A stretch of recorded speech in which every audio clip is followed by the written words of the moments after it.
எல்லோருக்கும் வணக்கம்.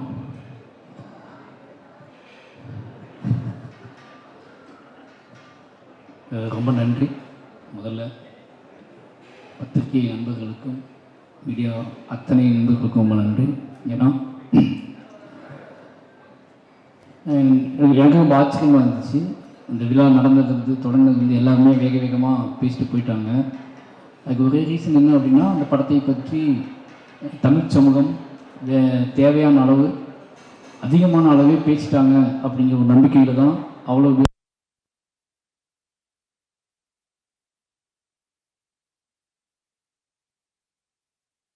என் சக தமிழ் சினிமா திரையுலகத்துக்கு தான் சொல்லணும். ஏன்னா அந்த வாழை படத்தை நான் படம் எடுத்து முடிச்சுட்டு இந்த படத்தை எப்படி ப்ரொமோட் பண்ண போகிறோம் அப்படின்னு யோசிச்சுட்டு இருக்கும்போது, சரி ஓகே, முதல்ல நம்ம இண்டஸ்ட்ரி காட்டுவோம். நம்ம இண்டஸ்ட்ரி நம்மளை விரும்பக்கூடிய நல்ல படங்களை ஆதரிக்கக்கூடிய இயக்குநர்கள்ட்ட காட்டுவோம், முதல்ல நடிகர்கள்ட்ட காட்டுவோம், நண்பர்கள்ட்ட காட்டுவோம். அதுக்கப்புறம் இந்த படத்தை அவங்க என்னவா பார்க்குறாங்கன்னு முடிவு பண்ணிட்டு நம்ம வேலையை ஸ்டார்ட் பண்ணணும்னு நினச்சேன். மாரி செல்வராஜ் அப்படிங்கிற இனிமேல் நம்பிக்கை வச்சு நான் அழைத்ததற்காக தமிழ் சினிமாவில் நான் யாரெல்லாம் அழைச்சனோ அத்தனை பேருமே இந்த படத்தை பார்த்தாங்க. இந்த படம் பார்த்தது மட்டும் இல்லாமல் எப்படியாவது இந்த தமிழ் சமூகத்தை இந்த படம் பார்க்க வச்சிடணும் அப்படிங்கிறதுல அவங்க ரொம்ப குறியாக இருந்தாங்க. அது உண்மையிலேயே எனக்கு நினச்சி பார்க்கவே முடியாத ஒரு பெரிய வெற்றி. நான் நினச்சதை விட என்னோட இண்டஸ்ட்ரியினோட சக இயக்குநர்களும் சக நடிகர்களும் என்ன சொல்கிறது, என்னோட திரையுலகம் இந்த படத்தை கொண்டாடிய விதம் பெரிய நம்பிக்கை அளிச்சிருக்கு எனக்கு. இந்த வாழை படம் கொடுத்த மிகப்பெரிய வெற்றி அப்படின்னா, மாரி செல்வராஜ் அப்படிங்கிற ஒருத்தனை தமிழ் சினிமா எவ்வளோ நம்புது, அவனோட கதையை, அவனோட வேல்யூவை, அவனோட வாழ்க்கையை, அவனோட நிஜத்தை எவ்வளோ நம்புது அப்படிங்கிறத இந்த படத்தின் மூலமாக நான் தெரிஞ்சுக்கிட்டேன். இந்த படத்தை அவங்க அத்தனை பேரும் அவங்க தான் கொண்டு போய் முதல்ல சேர்த்தாங்க. நிச்சயமாக அத்தனை ஒட்டுமொத்த திரையுலகத்துக்கும் நன்றி சொல்லிக்கிறேன். அதுக்கப்புறம் ஹாட் ஸ்டார் ரொம்ப சாதாரணமாக ஒரு நாள் எங்கேயோ ஃபங்க்ஷனில் பேசிகிட்டு இருக்கும்போது பிரதீப் சார்ட்டையும் நரன்ட்டையும் சும்மா பேசிகிட்டு இருக்கும்போது இப்படி ஒரு லைன் இருக்குது, நான் ஃபஸ்ட்டு பண்ண நினச்சேன், அதை இப்போ பண்ணலான்னு ஆசைப்பட்றேன் அப்படின்னு சொல்லி அப்படியே ஸ்டார்ட் பண்ணி அப்படியே ஆரம்பிச்சது தான். வேறு எதுவுமே கேட்கல. மாரி செல்வராஜ் படம் பண்ணுறாரு அப்படின்னு கூப்பிட்டாங்க. அன்னிலேருந்து இன்றைக்கி வரைக்கும் அவங்க முழு சப்போர்ட். இன்றைக்கி இந்த படம் மிகப்பெரிய வெற்றி அடைஞ்சது மட்டும் இல்லாமல் ஒரு பலமாக என் கூடவே இருக்கிறது இருக்குல்ல, முழுசாக ஒரு படைப்பாளியை நம்புறது இருக்குல்ல, எனக்கு கிடைச்ச எல்லா ப்ரொடியூசருமே அப்படிப்பட்ட ப்ரொடியூசர்ஸ் தான். நிச்சயமாக சொல்லணும்னா வாழை இவ்வளோ நல்லா வந்ததுக்கு முதல் காரணமே நான் ஒர்க் பண்ண 4 ப்ரொடியூசர்ஸ். அது பரியல் பெருமாள் ரஞ்சித்தனோட சுதந்திரம் கொடுத்தாரு. அதுக்கப்புறம் கர்ணனில் தான் சார் மிகப்பெரிய சுதந்திரத்தை கொடுத்தாரு. அதுக்கப்புறம் ரெட்ஜெயின் மாமன்னனில் எல்லாமே என்னோட படமாகவே வர்றதுக்கு காரணம் என்னோட தயாரிப்பாளர்கள், என்னோட நடிகர்களும் தான். அதுக்கப்புறம் வாழை, இதுக்கு ஒரு இதுதான் 4 படம் யோசிச்சு பார்த்தீங்கன்னா, மாரி செல்வராஜ்ங்கிற ஒருத்தன் தங்கு தடையில்லாமல் மக்கள்கிட்ட போய் சேர்றதுக்கு மெயின் ரீசன் நான் இனி சூஸ் பண்ண தயாரிப்பாளர்களும், என்னோட நடிகர்களும், கதாநாயகர்களும், என்னோட மொத்த டீமும் தான். நான் அத்தனை என்னோட 4 ப்ரொடியூசருக்கும் நான் நன்றி சொல்லிக்கிறேன். முக்கியமான விஷயம் 4 பேருக்கும் நான் படம் பண்ணிட்டு இருக்கேன் அடுத்து. அதான் முக்கியமான விஷயம். ஏன்னா அவங்க நம்புவாங்க என்னைய. நிச்சயமாக அந்த நம்பிக்கைக்கு உண்மையாக இருப்பேன் நம்புகிறேன். அதுக்கப்புறம் மாஸ்டர் சொல்லி ஆகணும். மறுபடியும் எல்லா இன்டர்வியூ சொல்லிட்டே இருக்கா, என்னை ஏன் சூஸ் பண்ணான்னு தெரில, என்னை ஏன் சூஸ் பண்ணான்னு தெரிலன்ட்டு. எப்படி சொல்கிறது மாஸ்டர், கரெக்டாக உண்மையை சொல்லிடலாம் அப்படின்னா, மாஸ்டர் ஆக்ஷன் ஃபைட் பண்ணுவார். என் படத்தில் நான் பெருசாக வேல்யூ கொடுக்க மாட்டேன் ஃபைட்டுக்கு. அந்த ஃபைட்டுக்குள்ளே சீன் வச்சுருப்பேன். அதை அவர் ரொம்ப டிஸ்டர்பன் பண்ணுவோம். அவர் ஏதாவது யோசிச்சா நான் அதை சீனாக மாற்றி கன்வெர்ட் பண்ணிவிடுவேன். எல்லா ஃபைட் சீக்வன்ஸையும் நான் சீனாக மாற்றுவேன். எனக்கு எமோஷ்னல் ராவ முக்கியம்னு சொல்லுவேன். அதை ஒரு மாஸ்டர் புரிஞ்சுக்கிட்டு அதுக்கான ஸ்பேஸை கொடுத்துட்டே இருப்பார். அது இப்படியே போயிட்டே இருந்துச்சு. இப்பெல்லாம் ஃபைட் மாஸ்டர்ஸ் இருக்காங்கன்னு போயிட்டே இருந்துச்சு. சும்மா அவர் தனியாக இருக்கும்போது என்ன சொல்கிறது, ஜாலியாக இருக்கும்போது குழந்தையாக மாறிடுவார். பயங்கர சமாளிக்கவே முடியாது. யுவானோட மோசமாகிடுவார், என் பையனோட மோசமாகிடுவார். அப்புறம் தான் டாக்டர் ஏதோ உண்மை இருக்குது, மாஸ்டர் கிடையாது, ஃபைட் மாஸ்டர் கிடையாது. ஒரு நாள் ஒன்று சொன்னார், நான் படம் எடுப்பேன், என் படத்தை சண்டையே இருக்காது, இது போதும் எனக்கு.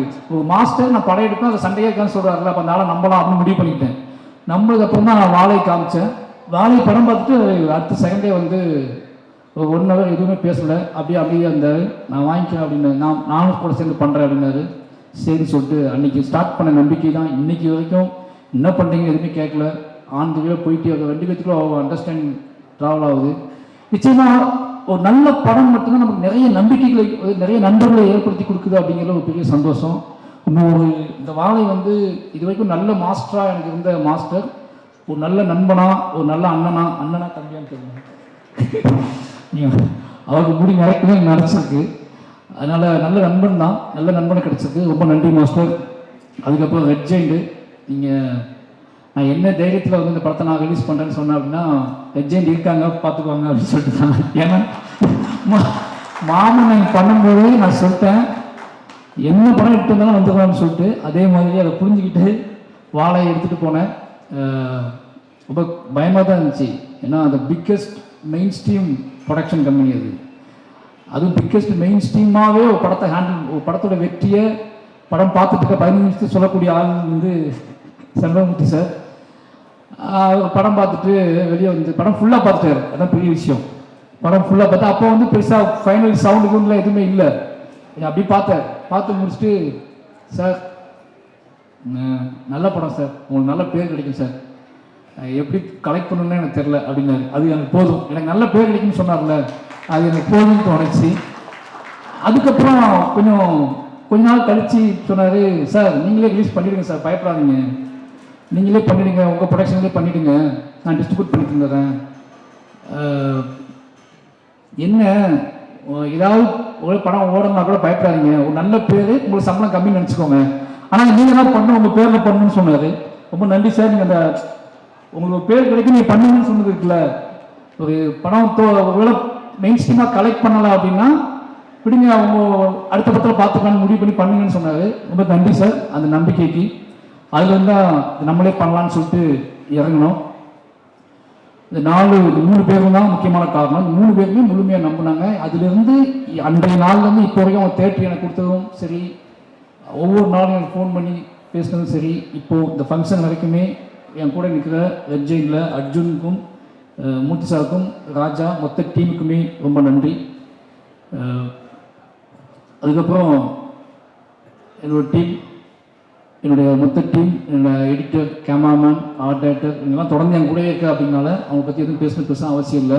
ஏன்னா என்னோடய ப்ராடக்ட், என்னோடய படத்தோட வெற்றியும் என்னோட படத்தோட முழுமையும் தான் அவங்களோட பேர் சொல்லும். நான் ஒரு படத்துக்கு ஒருத்தர் பற்றி சொல்கிறத விட அந்த படத்துக்கு நான் எவ்வளோ முழு வைக்க நான் ஆசைப்பட்றேன், அதை எப்படி முழுமையான படமாக ஆடியன்ஸுக்கு கொடுக்க நான் வெறி பிடிச்சி அலையிறேன் அப்படிங்கிறத வச்சு என் கூட சேர்ந்து ட்ராவல் பண்ணுறேன். என்னோடய டீமுக்கு, என்னோடய உதவி இயக்குநர்கள், என்னோடய டெக்னீஷியன் டீம் எல்லாத்துக்குமே நன்றி. ரொம்ப முக்கியமாக என்னோடய நடிகர்கள் சொல்லணும். இந்த படத்தில் என் டீமோட நடிகர்கள் ரொம்ப முக்கியம். இந்த படத்தில் அத்தனை உழைப்பை போட்டிருக்காங்க. எல்லாத்துக்குமே எப்படி சொல்லணும்னு தெரில. கலையரசனாக இருக்கட்டும், திவ்யாவாக இருக்கட்டும், இப்போ அந்த பசங்க இருக்காங்கன்னா இவங்க 2 பேரும் நான் என்ன வேணாலும் பண்ணணும்னு முடிவு பண்ணி தான் நான் சூஸ் பண்ணேன். ஓகேவா, படம் முடியும் போது நான் என்னவா இருக்கணும், எப்படினாலும் இவங்களை வச்சு இந்த படத்தை எடுத்துடலாம் அப்படின்னு எனக்கு தெரியும். அதனால சூஸ் பண்ணேன். இவங்க என்ன பண்ண வைக்க முடியும்னு எனக்கு தெரியும். ஆனால் கலையரசன், திவ்யா, ஜானகி அம்மா, இவங்கெல்லாம் வந்து பத்மனு, இவங்க எல்லாத்தையுமே வந்து எனக்கு எப்படி ஒத்துக்கிட்டாங்க, ஒரு சினிமா ஆர்வத்தில் ஒத்துக்கிட்டாங்க. அதுக்கப்புறம் ஃபுல்லாக தாங்குவாங்களா தாங்க மாட்டாங்க ஒரு பயம் இருந்துச்சு. பட் அவங்களுக்கும் ஜெயிக்கணும், ஒரு நல்ல படத்தில் இருக்கணும், நம்ம ஒரு அடையாளமாக மாறணும், சினிமாவில் நம்ம பேர் பதியப்படணும் அப்படிங்கிறது அவங்களுக்குள்ள இந்த தாகம் தான். கலையரசனாக இருக்கட்டும், திவ்யாவாக இருக்கட்டும், ஒரு சினிமாவை தாண்டி ஷூட் பண்ணும்போது படம் ரிலீஸ் ஆகிறதுக்கு அது சினிமானே தெரியாது. சினிமாவில் இப்போ எந்த ஒரு சினிமாவில் வந்து இப்படி சகதிக்குள்ளேயும் மண்ணுக்குள்ளேயும் சேருக்குள்ளேயும் போட்டு ஒரிஜினல் சுமையை தூக்கி வச்சு நடக்க வைப்பாங்க ஆர்டிஸ்ட்டுகளை. நிறைய அவங்களை துன்புறுத்திருக்கேன். நிறைய வந்து ஒரு என்னோடய ஆர்டிஸ்ட்டுக்கு எப்போயும் என்ன நடக்கும்னா, எனக்கு அவங்க சொல்லி புரிய வைக்க முடியாது எல்லா நேரத்துலையும். ஒரு படத்தோட வெற்றியில் நம்ம புரிய வச்சுக்கலாம்னு நினைப்பேன். ஒரு படத்தோட மக்களோட ஆதரவில், மக்கள் கொண்டாடுற விதத்தில் என்னோட நடிகர்களுக்கு என்னோட வேதனையோ என்னோட ஆசையோ எதையோ அவங்க கடத்திடலாம்னு நினைப்பேன். அது எல்லா படத்துலையும் நடந்திருக்கு. என்னோட எல்லா படத்துலையுமே நடிகர்களோட எனக்கு முகம் வந்திருக்கு. ஆனால் என்னோட படத்தோட வெற்றியும் அதோட மக்கள் கொடுக்குற கொண்டாட்டமும் தான் அதை மாற்றிருக்கு. அது பெரிய பெருமாள்லேருந்து இந்த படத்தையும் நடந்திருக்கு. அப்புறம் நிக்கிலா விமலும் அப்படி தான். என்ன அப்படின்னா, ஒரு நடிகரை வந்து நம்ம வந்து அவங்க வேறு படத்துக்காக சூஸ் பண்ணுது. நான் கர்ணனுக்கு பேசுனது, அதுக்கப்புறம் மாமன்னன், அப்படியே பண்ணாமல் போய் வாழைக்கு போட்டு அவனுக்கு ஒரு சின்ன தயக்கம் இருந்துச்சு. ஏதோ சின்னதாக ஓட்டிட்டு ஏதோ படம் பண்ண நம்ம போட்டு விட்டாங்க போல அப்படின்னு சொல்லிட்டு டவுட் இருந்துச்சு. எனக்கு அதை சொல்லி புரிய வைக்க முடியல. இது சின்ன படம் இல்லை, இதுதான் என் வாழ்க்கையில் நான் எடுக்க நினச்ச பெரிய படம்னு சொல்லி எனக்கு அவங்ககிட்ட சொல்லிட்டேன் ஒரு நாள். அவங்க நம்பி பண்ணாங்க. நிறைய என்ன சொல்கிறது, இந்த கதையை உள்வாங்கிக்கிட்டு ஓகே இது ஏதோ நடக்க போகுது இந்த படத்தின் மூலமாக நினச்சி நம்பினாங்க. நம்பி நிறைய பேர் கேட்டாங்க, இந்த இடத்துல சொல்ல முடியும் ஏன் கிளைமாக்ஸில் டீச்சர் வந்துக்கலாமே என்கிட்ட கேட்டாங்க. மொத்த மீடியாவுமே என்கிட்ட கேட்டுச்சு. எல்லா படம் பார்த்துட்டு பிடிச்சவங்கலாம் டீச்சர் எங்கே போனாங்கன்னு கேட்டாங்க. டீச்சர் டேட் இல்லை எனக்கு, ஓகேவா? ஏன்னா அந்த ஷூட் எடுத்ததே, அந்த கடைசி பாட்டு நான் எடுத்தது படம் ஷூட்டிங், மொத்த படம் ஷூட்டிங் முடிச்சு எடிட் பண்ணி லாக் பண்ணி 1.5 வருஷம் கழிச்சு தான் எடுத்தேன். 1 வருஷம் கழிச்சு தான் அந்த பாட்டு ஷூட்டிங் எடுத்தேன். 2 நாள் ஷூட்டிங் ஏதோ முழுமை அடையாமல் இருக்குது. இந்த மொத்த படத்தையும் பார்த்துட்டு வெளியே போகிறவன் என்ன கொண்டு போவான், அவனை நான் எப்படி அவனுக்குள்ள ஒரு இசையின் வழியாக அவனை செட்டில் பண்ணி அவனுக்குள்ள எமோஷனல் கடத்தி வீட்டுக்கு போகும்போது அவன் வந்து இது ஒரு பாடலாக எடுத்துகிட்டு போகணும், வெறுமனே அழுகை எடுத்துகிட்டு போயிடக்கூடாது. ஒரு படம் முடிஞ்சு வெளியே போகிறான்னா அவன் இதை கலையாக எடுத்துகிட்டு போகணும், ஒரு பாடலாக எடுத்துகிட்டு போகணும், முழுமுத்திக்கிட்டே போகணும்னு ஆசைப்பட்டு தான் அந்த பாடல் 1 வருஷம் சந்தோஷம் ரொம்ப லேட்டாக தான் ஸ்டார்ட் பண்ணோம். இந்த படம் முடிஞ்சு இந்த பாட்டே இல்லை, பாதவத்தி சாங்கே இல்லை. ஒரு 1 வருஷம் கழிச்சு தான் அந்த பாட்டை நான் முடிவு பண்ணுறேன். அதுக்கு ஷூட் பண்ண அவசரமாக ஷூட் பண்ண பிளான் பண்ணோம். படம் ரிலீஸுக்கு அவங்க டேட் இல்லை. நான் அதை ஷூட் பண்ண முடிவு பண்ணும்போதே அந்த அம்மா மடியில் சிவலிங்கன் படுத்துப்பான், அது டீச்சர் மடியில் தான் படுத்துக்கணும்னு நான் ஆசைப்பட்டு ஷார்ட் யோசிச்சிருந்தேன். உண்மையாக நடந்தது தான் இன்னைக்கு நிறைய பேர் கேட்ட கேள்விகளுக்கும் மோசமான சில விஷயங்களுக்கெல்லாம் வந்து பதில் சொல்கிற மாதிரி இருந்திருக்கும். அந்த ஷார்ட் நான் எடுத்துருந்தோம்னா அது மிஸ் பண்ணிட்டேன். என் லைஃப்பில் ரொம்ப நான் வருத்தப்பட்டது வந்து அதுக்கு தான். என்னோடய ஆசிரியர் அந்த இடத்துல இல்லாமல் எனக்கு இருந்தாங்க, நிஜ வாழ்க்கையில் இருந்தாங்க. நிஜ லைஃப்பில் நிஜ கதையில் நான் அத்தனை ஆசிரியர்களுமே அத்தனை பிணங்களும் அத்தனை உடல்களும் அடக்கம் செய்யும் வரைக்கும் என்னோட ஒட்டுமொத்த டீச்சரும் அந்த அந்த 20 நாள் அந்த வாழை தோப்பிலே உட்காந்துருந்தாங்க. அவளுக்கு அழுதுகிட்டு என்னோட அத்தனை ஆசிரியர்களுக்கு நேரத்தை நன்றி சொல்லிக்கிறேன். அது தெலுங்கு முடியாத காரணத்தினால அந்த இடத்துல நான் ஆசிரியர் வைக்க முடியல. ரொம்ப நன்றி. அதுக்கப்புறம் என் ஊர் மக்கள், ஒவ்வொரு படத்தையும் நான் சொல்லிகிட்டே இருக்கேன், நான் படம் பண்ணுறதே என் ஊருக்காக தான் பண்ணுறேன், என் ஊர் மக்களை அங்கேருந்து வெளியே கொண்டு வந்து தான் பண்ணுறேன். அவங்க இன்னைக்கு எல்லா மேடையிலையும் என் ஊர் மக்கள் கொண்டாடப்படுறதும் அவங்க எல்லா படத்துலையும் சீல்டு வாங்குறதை விட ஒரு சந்தோஷம் என்ன இருக்குது எனக்கு. இது ஒரு மிகப்பெரிய சந்தோஷம் எனக்கு. யோசிச்சுப்பாங்க, பரியம்பெருமாள் அங்கே தான் பண்ணேன், கர்ணன் அங்கே தான் பண்ணேன், மாமனன் அங்கே தான் பண்ணேன், வாழை அங்கே தான் பண்ணேன், இப்போ பண்ணிட்டு இருக்க பைசன் அங்கே தான் பண்ணிகிட்டு இருக்கேன். அவ்வளோ கதைகள் இருக்குது. ஏன்டா இவன் அங்கேயே போகிறான்னா அவ்வளோ கதைகள் இருக்குது. அந்த கதைகளை அவங்க எனக்காக சப்போர்ட் பண்ணுறாங்க. ரொம்ப சிம்பிள், ரொம்ப நாங்கள் பெருசாலாம் பிளான் பண்ணுறதில்ல. ரொம்ப எளிமையான உண்மை எங்கிட்ட இருக்குது. அந்த எளிமையான உண்மையை கலையாக்குவதற்கு கஷ்டப்படுறேன். அந்த எளிமையான உண்மையை கொண்டு வைக்கிறேன். நான் அந்த கோபம் இல்லாமல் சூப்பர் மாதிரி ரஹ்மான் சார்ட்ட போய் கற்றுக்கோங்க, ரஹ்மான் சார்ட்ட நீங்கள் ஒர்க் பண்ணணும் ஒரு படம், அப்படியே ராஜா சார்ட்டையும் ஒரு படம் ஒர்க் பண்ணணும்னு சொன்னார். ரொம்ப நன்றி சார். அதுக்கப்புறம் வாழை ஒர்க் பண்ணால் நான் தான் பண்ணுவேன், அதை மட்டும் நான் யாருக்கும் விட்டு கொடுக்க மாட்டேன் அப்படின்னு இந்த கதை சொல்ல நாள்லேருந்தே என் கூடவே ட்ராவல் பண்ணாது. இந்த படம் நான் எப்பவும் சொல்லுவேன், என்னோட படம் பெருசாக தெரிவதற்கும் என்னோட படம் எமோஷனலாக தெரிவதற்கும் என்னோட படம் ரொம்ப பியூராக தெரிவதற்கும் அது சந்தோஷ் நாயோட மியூசிக் ஒரு முக்கியமான காரணமாக இருக்கும்னு நினைப்பேன். ஏன்னா நான் ரொம்ப இசையின் வழியாகவே வளர்ந்த பையன். எனக்கு வந்து சொல்லிக் கொடுக்கறதுக்குலாம் ஆள் இல்லை ஊரில். எங்கேயோ தூரத்தில் கேட்ட பாடல் வழியாகவே என்னோட கதையெல்லாம் நான் உருவாக்கிக்கிட்டே இருந்தேன். எனக்கு அங்கே டிவி பார்க்க டைம் இருக்காதுல்ல.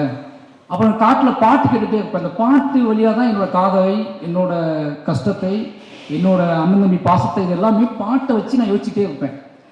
அதுவும் இசை ஆல்ரெடி எனக்குள்ள இசை தான் எனக்குள்ள ஒரு நான் நடனம் ஆட ஆரம்பித்தேன். அப்போ இசை தான் என்னோட பூர்வீகம். இசைக்குள்ளே தான் நான் பிறக்க ஆரம்பித்தேன். இசையிலேருந்து தான் இதை நான் கண்டுபிடிக்க ஆரம்பித்தேன். அப்போது ஒரு நல்ல மியூசிக் டைரக்டரோட ஒரு நல்ல வேல்யூ கிடச்சா பயங்கரமாகும். எனக்குள்ளே இருக்கிற என்னோட விஷுவல்ஸை, என்னோட ஷார்ட்டை நான் எடுப்பதற்கும் நம்பி எடுப்பதற்கு வந்து சந்தோஷ் நாயர் சார் மியூசிக் முக்கியமான காரணம். ஏன்னா இப்போ நீங்கள் யோசிக்கணுங்களேன், நான் எல்லா படத்துக்குமே பாட்டு எடுத்துகிட்டு தான் மொத்த படத்தையும் எடுத்துகிட்டு தான் அவர்கிட்ட போகிறேன். நான் என்னோட ஒட்டுமொத்த படத்தையும் எடுத்து முடிச்சு தான் அவர்கிட்ட போவேன். அவர் நம்பிக்கை தான், அது கரெக்டாக மேட்ச் ஆகி வந்துடும். யோசிப்பாங்களேன், 1 வருஷம் கழிச்சு பாதவத்தி பாட்டு பண்ணுறோம் 2 பேரும் சேர்ந்து. அந்த பாட்டை 2 பேரும் முடிவு பண்ணுறோம். அந்த பாட்டை டக்குன்னு யோசித்தோடனே இந்த பீட்டில், இந்த எமோஷனலில் இதை வெளியே போகிற ஒருத்தன் சும்மா பேசணும். நாங்கள் அன்றைக்கி பேசினது தான் சார், அழுது படம் விழுந்துட்டா எல்லாம் அழுதுட்டு இருப்பாங்க, என்ன பண்ணலாம், எங்களை எப்படி இவங்க வெளியே படம் முடிஞ்சிச்சின்னு எப்படி சொல்கிறது அப்படின்னு கேட்கும்போது ஒரு பாட்டு இசை கேட்குறாங்க. இசை முடிஞ்சால் படம் முடிஞ்சிட்டு அவங்க நம்புவாங்க. அப்புறம் நம்ம இசை கிரியேட் பண்ணணும்னு சொல்லி தான் பாடல் ரெடி பண்ணோம். நான் நம்பினேன். இந்த பாட்டு ஓடும்போது எந்திரிச்சு போயிட்டா என்ன பண்ணுறதுன்னு ஃபீல் பண்ணேன். எந்திக்க மாட்டாங்கன்னு நிறைய பேர் சொன்னாங்க. சரி பார்ப்போம் அப்படின்னு வெயிட் பண்ணேன். மூர்த்தி சார் எந்திக்கல ஃபஸ்ட்டு. ஸோ எந்திக்க மாட்டாங்க போனக்கு யாருமே அப்படின்னு சொல்லிட்டு முடிவு பண்ணேன். ஃபஸ்ட்டு எந்திக்காத ஆடியன்ஸ் மூர்த்தி சார் தான். உங்களை பக்கத்தில் நான் உட்காந்து என் கையை வந்து அவர் மேலே வச்சுருந்தேன், அதனால் எந்திக்கான்னு தெரில. ஆனால் ஃபஸ்ட்டு நாள் நான் படம் பார்க்க போயிருக்கேன் திருநெல்வேலியில். அப்போ தான் அந்த பயம் எனக்கு இருந்துச்சு. பாட்டு ஆரம்பிக்கும் போது எந்திரிச்சு போயிட்டாங்கன்னா எனக்கு அதை ஜீர்ணிக்கவே முடியாது, அது முழுமையாக வெற்றி அடைஞ்சால் கூட அதை கொண்டாட முடியாது அப்படின்னு பயத்திலே இருந்தேன். ஏன்னா என் ஊர் எப்படி யோசிப்பாங்க, திருநெல்வேலியில் 700 பேர் உட்காந்துருக்காங்க, கத்தி கத்தி கத்தி கத்தி கத்தி உட்காந்துருக்காங்க, அதுக்கப்புறம் அமைதியாக அழுது உட்காந்துருக்காங்க, அவங்களெலாம் கண்ட்ரோல் பண்ண முடியாது. ஆனால் அந்த 700 பேர் அப்படியே உட்காந்துருந்தாங்க. அன்னைக்கு தான் எனக்கு வந்து அப்போ நான் முடிவு பண்ணேன், இந்த மக்களுக்கு எவ்வளோ பிரச்சனை வந்தாலும் சரி, யார் என்ன சொன்னாலும் சரி, இந்த மக்களுக்கு நம்ம ஆர்ட் ஃபார்மை கொடுத்துக்கிட்டே இருக்கணும். என்ன சொன்னாலும் சரி, என்னை பற்றி என்ன பேசினாலும் சரி, என்னை பற்றி என்ன புரிதலை கிரியேட் பண்ணாலும் சரி, என்னை பாராட்டவும் முடியாமல் திட்டவும் முடியாமல் தவிச்சாலும் சரி, நான் என்னோட வேலைங்கிறது என் மக்களுக்கு கலையின் வழியாக யோசிச்சுப்பாங்களேன். என்னோட அம்மா அப்பாவை, என்னோட அண்ணன் தம்பியை, என் ஊர் மக்களோட கண்ணீரை 30 வருஷம் கழிச்சு கலையாக்குவதற்காக நான் வந்திருக்கேன். அதை கலையாக்குறேன் அப்படின்னா அது எதையும் நினைச்சில்ல, எதையாவது என் மக்களுக்கு என்ன சொல்றது, இப்படியே வாழ்ந்து இப்படியே செத்து போகிறோம், இப்படியே சண்டை போடுறோம், இப்படியே வாழ்ந்துட்டு இருக்கோம் இல்லாமல் நம்ம படுற எல்லாத்தையுமே ஒரு படைப்பாகவும் இத்தனை கோடி மக்களுக்கும் கடத்த முடியுங்க நம்பிக்கை கொடுக்கறது இருக்குல்ல, அது ரொம்ப எனக்கு அதுவே போதுமானது எனக்கு. அதனால எனக்கு ஒட்டுமொத்த நம்பிக்கையும் கொடுக்கறது இந்த மாதிரியான மூமெண்ட்ஸ் தான். ஒரு சாதாரண யாரோ எங்க இருக்க ஒருத்த வந்து என்னை கைப்பற்றி பேசுறது இருக்குல்ல, அது அதை விட என்னோட பெருமை. என்கிட்ட வந்து பெருமை இல்லைன்னு சொல்லுவாங்க, என்னோட பெருமையை காட்டட்டுமா? 2 பேரும் என்னோட பெருமை, புரியுதா? ஒருத்த ஆரம்பிச்சு அதாவது பெருமையை பேசுறா, அவனோட என்ன பெருமையே இல்லையா? என்னால இப்படி காட்டிட்டே இருக்க, கூலியை காட்டுற, தொழிலாளியை காட்டுறேன். ஏன் நான் கூலியாக தான் இருந்தேன், தொழிலாளியாக தான் இருந்தேன், சாப்பாட்டுக்கு வழி இல்லாம தான் இருந்தேன். திருப்பி நீ எந்த போகணும்? 30 வருஷம் முன்னாடி முப்பாட்டம் வாழ்ந்தான், அவனை பற்றி எடுக்கணும். நான் ஏன் எடுக்கணும் அவனை பற்றி? எனக்கு அவனுக்கு என்ன பஞ்சாயத்து இருக்கு, என்ன பிரச்சனை இருக்கு? அவனை எடுத்து காட்டுங்க, என்ன ஆக போகுது? எனக்கு நான் தான் பெருமை. என்னோட கண்ணீரும் என்னோட கவலையும் ஆத்மா மாத்தினல, அதுதான் என்னோட பெருமை. எனக்கு அப்புறம் அதே ஊர்ல இருந்து 2 பேரை கூட்டி மேலே நிப்பாட்டிருக்கோம்ல, இதுதான் என்னோட பெருமை. ஓகேவா? இதான் 2 பேர்த்த உருவாக்கும், இதான் நிச்சயமா 2 பேர்த்த உருவாக்கும். இன்னும் வித்தியான மனிதர்கள் உலகளாவி போயிட்டே இருப்பானுங்க. இன்னைக்கு வந்து கனடாவில் வந்து அமெரிக்கா வந்து பேசுற தமிழர்கள், அந்த பையன் கூட நீங்க எப்போவாது வெளிநாட்டுக்கு வந்தீங்கன்னா அந்த பசங்களை விட்டு வந்துடாதீங்க, கூட்டிட்டு வாங்கன்னு சொல்றாங்கல்ல, இதுதான் என்னோட வெற்றியை நாங்கள் பார்க்குறேன். எனக்கு என்ன அப்படின்னா, இது ஏன் இவ்வளோ சொல்றேன் அப்படின்னா, எனக்கு ரொம்ப முக்கியம் வந்து என்னை தொந்தரவு செய்வது. இப்போ வந்து நான் உள்ள எம்பியான உடனே ஒருத்தர் பேமாட்டேங்குது, பிரபா நண்பர் தான் அவர் கேட்டார், எல்லாத்துக்கும் பதில் சொல்லுவீங்களான்னு கேட்டார். எல்லா படமும் வெற்றி அடையுது, ஓகேவா? மக்கள் கொண்டாடுறாங்க, முன்னாடி 500 பேர் நின்று நிறைய கேள்விகளை உருவாக்குறாங்க. அந்த 500 பேரும் என்னை பின்வாங்க வைக்கலாம்னு நினைக்கிறாங்க. நிச்சயமாக சொல்கிறேன், நான் முட்டி மோதி நிறைய இலக்குகளை தாண்டி வந்திருக்கேன். என்கிட்ட விடாப்புடியான நான் சொல்லியே தீர வேண்டிய கதைகள் இருக்குது. நான் அத்தனை கதைகளையும் எப்படியாவது மூச்சு சொல்லிட்டு தான் நான் போவேன், ஓகேவா? நான் போகலான்னு முடிவு பண்ணும்போது, நான் கிளம்பலான்னு முடிவு பண்ணும்போது நான் நிறைய பேரை உருவாக்கியிருப்பேன். அவங்க சொல்ல ஆரம்பிப்பாங்க, இது வந்து மாற முடியாது. வாழையை சொல்லிட்டேன் அப்படிங்கிற ஒரு சந்தோஷம் எனக்கு. வாழை எங்களோட பெரிய உழைப்பு, எங்களோட பெரிய நம்பிக்கை. ஏன்னா எங்கள் அம்மா அப்பாவுக்கு நன்றி சொல்லி ஆகணும். அவங்க ஒன்று சொன்னாங்க என்கிட்ட, எங்கள் அம்மா அப்பா. எங்கள் அம்மா சொன்னாங்க, வாழை படம் எடுக்க போகணும்னு சொன்ன உடனே, சரி இந்த ஒரு படம் நீ சந்தோஷமாக இருக்கலாம்ல, இந்த படம் ரிலீஸ் ஆகும், இது நம்ம கதை, நம்மளோட வாழ்ந்த கதை, உன்னோட சொந்த கதை, உன்னோட அழுகையும் கண்ணீரும், இது வந்து யாருமே எந்த டிஸ்டர்ப் பண்ண மாட்டாங்கல்ல, பார்ப்பாங்க அப்படியே போயிடுவாங்கல்லன்னு நான் சொன்னேன். அவங்ககிட்ட இல்லைம்மா, அப்படிலாம் போக மாட்டாங்க, எடுக்கிறது உன் பையன், என்ன வேணாலும் கண்டுபிடிப்பாங்க, என்ன வேணாலும் பேசுவாங்க, ஓகேவா? ஏன்னா நான் சாதாரண ஆளுங்கன்னா நினைக்க ஆரம்பிச்சிட்டாங்க, ஓகேவா? அவன் நான் அசாதாரணமான ஆள் தான். ஏன்னா 30 வருஷம் அந்த மண்ணுக்குள்ளே இருந்து உயிரை பிடிச்சிட்டு ஓடி வந்திருக்கேன். 30 வருஷம் அங்கேருந்து ஓடி வந்து அதே வழியை திருப்பி கடத்துவதற்கு, திருப்பி கொண்டு வந்து சேர்ப்பதற்கு நான் அவ்வளோ மெனக்கிடுறேன். அதனால நான் எல்லா வலிமையும் என் மக்கள்கிட்ட தான் எடுத்துகிட்டு வரேன். இன்னைக்கு நான் மட்டும்தான் நான் உழைக்கல, என் மக்கள் என்னை நம்பி என் கூடவே நின்று எனக்காக அவங்க படுற கஷ்டம் இருக்குல்ல, உழுனா விழுறாங்க, பாயினா பாயிறாங்க, செமனா செமக்குறாங்க, அழுனா அழுறாங்க, உடனா உடைக்கிறாங்க, இத்தனை வலிமையை உருவாக்கிருக்கேன். இது ரொம்ப எமோஷ்னலாக உண்மையால் கட்டப்பட்ட ஒரு கலை. அதை நிச்சயமாக வாழை எனக்கு கொடுத்துருக்கு. வாழை கொடுத்துற பெரிய நம்பிக்கை வந்து அதுதான். ரொம்ப ரொம்ப யோசிக்கவே முடியல. இப்போ பிரதீப் சார் சொன்னார்ல, நாங்கள் நினச்ச வெற்றியை விட பெரிய வெற்றின்னு. இப்போ மற்றவங்க பேசிட்டு போனாங்க, அவங்களால அந்த வெற்றியை கரெக்டாக சொல்ல முடியல. எனக்கு வீட்டுக்குள்ளே அடைச்சி வச்சு வெற்றின்னு சொல்லுவாங்க. நம்புறீங்களா? இந்த மற்ற படத்துக்கு மாமன்னுக்கு நான் இப்போ மாமன்னன் ரிலீஸ் வெற்றி ஆகும்போது, கர்ணன் வெற்றி ஆகும்போது தான் நான் ப்ரொடியூசர்ஸை பார்ப்பேன், ஜாலியாக பேசுவேன், அவங்க கூட சுற்றிக்கிட்டே இருந்தேன். ஆனால் வாழை இவ்வளோ போய் வெற்றி ஆகணும்னு நான் வீட்டுக்குள்ளே தான் உட்காந்துருந்தேன். எங்கேயுமே போகல, யார் கூடயும் பெருசாக பார்க்கல, சும்மா அங்கே வெளியே போயிட்டு வந்துட்டு வீட்டுக்குள்ளே தான் உட்காந்துட்டு இருந்தேன். ஏன்னு கேட்டால், இந்த வெற்றியை என்னால் ஹேண்டில் பண்ணவே முடியல. அவ்வளோ நடுக்கமாக இருந்துச்சு எனக்கு. ஏன்னா வந்த பதில்கள்லாம் அப்படி வந்துச்சு. இந்த படம் பார்த்துட்டு என்னை பேசினவங்க, இந்த படம் பார்த்து என்னை அழைச்சவங்க, இந்த படம் பார்த்துட்டு என்னை பார்க்கணுன்னு துடிச்சவங்க, இந்த படம் பார்த்துட்டு என்னை தேடி பிடிச்சி என் வீட்டு கதவை தட்டினவங்க, என் கையில் பற்றி கொண்டவங்க, இவ்வளோ மனிதர்கள், இத்தனை மனிதர்கள் இருக்காங்க, இத்தனை கோடி மனிதர்கள் இருக்காங்க, இவ்வளோ பேர் ஒரு நிஜத்தை இப்படி எடுத்துக்கிறாங்க அப்படிங்கிற நம்பிக்கை இருக்குல்ல, இது ஒரு மிகப்பெரிய நம்பிக்கையை கொடுத்துருக்கு. ஒட்டுமொத்த தமிழ் சமூகத்துக்கும் இந்த வாழை டீம்காக நன்றி சொல்லிக்கிறேன். ஏன்னா இது எனக்கான மட்டும் நம்பிக்கை இல்லை, எனக்கு பின்னாடி நிறைய அசிஸ்டன்டேட்டர்ஸ் இருக்காங்க.